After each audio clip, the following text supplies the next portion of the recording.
So ayun guys, good morning. Ulit toward trucker again.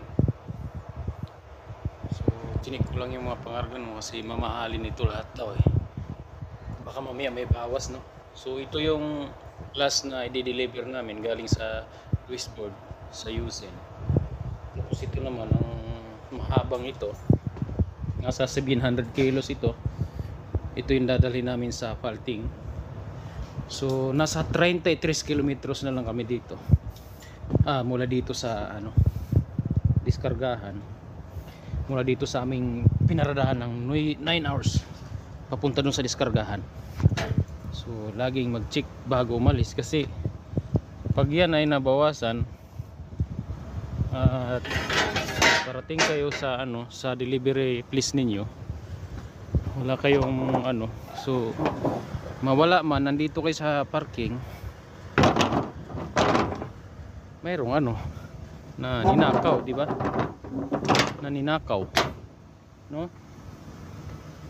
Para naman magawa ng report bago umalis, hindi yung magbigay na kaagad na hindi pa na-check, di ba?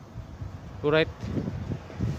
So dito to sa Branao, sa Wolpe IDS gasoline station.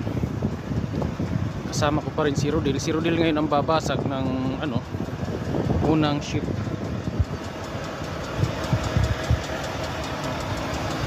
Ayan. Dumating kami dito alas 12:05. Minsan dito rin ako nag-week in.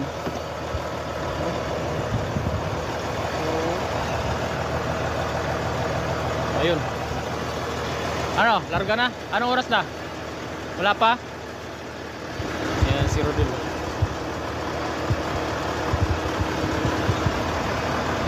Seryoso nagchichik siya ng mga daan. Minamaster niya yung aming galawan dito. Kaya ayaw niya mapunta sa ayaw niya mapunta sa Diyos ko po, Rodi.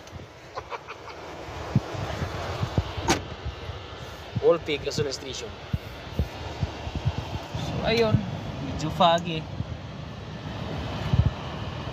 Bagay ngayon, ayos na. So punas-punas konti, toilet na rin dyan at saka raratsada na kami. So yun lang ang update na sa aming biyahe galing ng nagdatid kami sa Belgium, Netherlands. So biyahe Germany, dito kami ngayon sa Austria, Brno. Okay. So meron pa kami